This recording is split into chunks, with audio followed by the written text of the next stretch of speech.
We see all kinds of collisions in the world of sports, from football players colliding to an overhead volleyball smash at the net. The outcomes of these collisions can be difficult to quickly calculate and predict. There's too many different masses and too many crazy angles. However, there is a very special and specific type of collision that is far more predictable. Professional curlers and billiard players have mastered controlling this type of collision. Let's take a look at some of the outstanding curlers in action. Onto yellow, onto red. In this clip, we see many collisions as the rocks bounce from one collision to the next. But each collision behaves the same way. Let's take a closer look. The first collision is head-on. We see that the incoming, or incident, rock stops, transferring its speed in the form of kinetic energy to the target rock. But what about collisions that aren't head-on? We call these oblique collisions.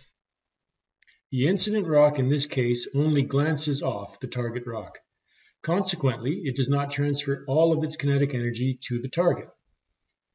Far more interesting is the angle at which the two colliding rocks leave each other. 90 degrees. Let's check another one. 90 degrees.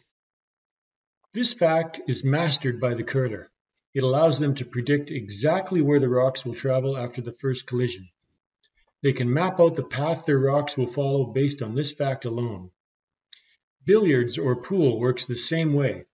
The colliding balls will always leave each other 90 degrees apart. Why does this work?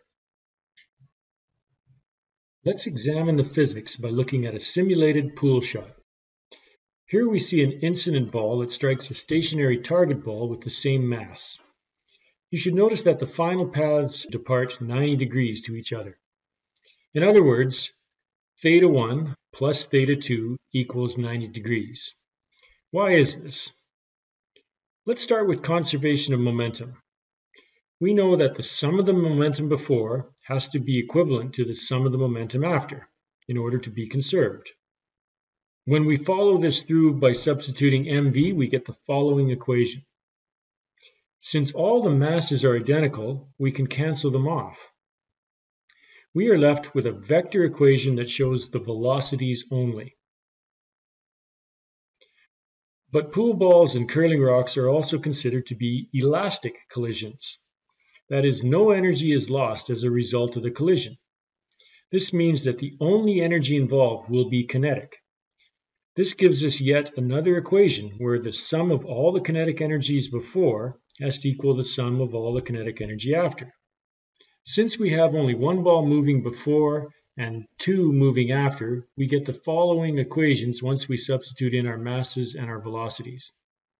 Again, we see every term has a 1/2 and an m, and they all cancel off, leaving behind an equation that just has the velocities squared. Now let's return back to our momentum equation. We see that for equal masses, it collapses down to a velocity vector equation where v1 initial is equal to v1 final plus v2 final. Our final velocities must add as vectors to our initial velocity. This creates the velocity vector triangle we see. The two final angles are labeled. What about the third angle? We see from our kinetic energy equation that it collapses down to an expression involving just the velocities squared. In fact, we get v1 initial squared equals v1 final squared plus v2 final squared. This gives us a mathematical constraint to our velocity vector triangle. The squares of the two final velocity sides have to add to the square of the initial velocity side. I hope this sounds familiar. It should. This is the Pythagorean condition. A squared plus b squared must equal c squared.